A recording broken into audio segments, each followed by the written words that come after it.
This is the Logitech G Pro X Superlight 2. Most of you are probably familiar with this mouse, or at least the Superlight 1. It is Logitech's flagship gaming mouse with a price tag of $180. With such a high price, we're trying to determine, is it worth it? Or are there better gaming mouse options out there for you to choose from? Hopefully by the end of this video, you'll have a solid idea on if it's worth picking this mouse up, or maybe something else would suit you better. This is one of the best selling mice in production right now for that premium gaming category, and there's a good reason for that. It is a very lightweight mouse coming at 59 grams and features some of the best tech in the industry. Probably the most important thing for people to consider when getting a gaming mouse is going to be the shape. The Superlight 2 has a very standard mouse shape, although as you can see, it does have a bit of a hump in the middle of it, and the mouse button is tapered down quite aggressively. You should figure out if this is appealing to you before getting this mouse. If not, there are other shapes out there.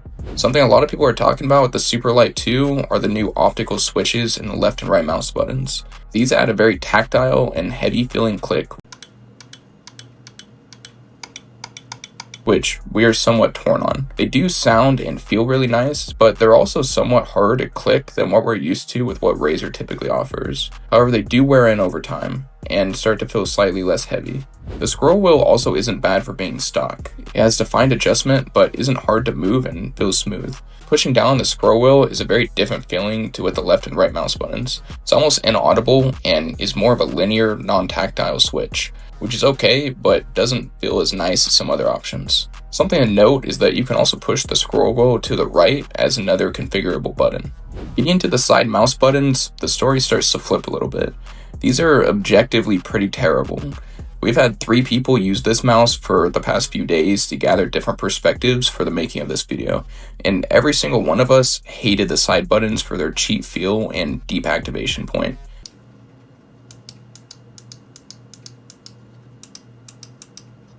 We feel like even our G305, which is a very budget option from Logitech, has better feeling side buttons. If you're somebody that uses your side buttons a lot, this might be something to sway you away from picking up this mouse. Moving to the feet, these are pretty underwhelming. I'm not sure why Logitech can't just give us a production mouse with glass skates. Instead, we get these PTFE skates that scratch almost as soon as you put them on your mouse pad and feel like they have a lifespan of about 20 minutes. I definitely plan on upgrading these to some super glides as soon as possible. The shape of these is also quite big, which is going to increase friction and weight over some other options like my Razer Viper. On a mouse of this price, the sensor really shouldn't be a concern, and I'm happy to say that it definitely isn't on the Superlight 2. In fact, this mouse has one of the highest polling rates available on the market at 8,000 Hz. Realistically, you probably won't be able to feel all of it, and it'll drain some of your battery life, but you will have the peace of mind knowing that your hardware is not going to be holding you back. I'm sure most of you are familiar with Logitech's G-Hub software, but if you're not, this is one of the best gaming softwares that I've used. It's pretty intuitive and works rather well. You can have 5 different presets, with Logitech even giving you some pre-made curated presets to fit different games and situations. Something you'll probably notice as soon as you touch the mouse is how slippery the surface is. Grip pads really are a must with this mouse, otherwise your hand is going to be slipping a lot.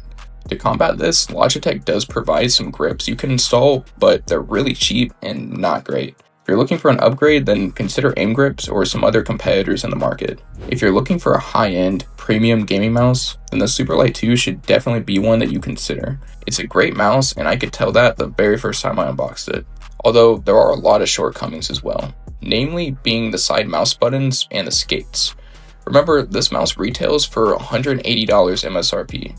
For that price, I think it's hard to justify considering that you're going to need to invest even more money into a couple upgrades. Not to mention, if you're looking for a lightweight gaming mouse, there are others on the market that are even lighter than this for less money. Look into options like the Razer Viper B3 at 54 grams and only $160, or an X2 Superlight at only 35 grams and $120. Ultimately, this is a good and reputable mouse, even the gold standard probably. But unless you can find it very on sale, I would look into some other options. If you agree or disagree with me, let me know in the comments, and I'll see you in the next one.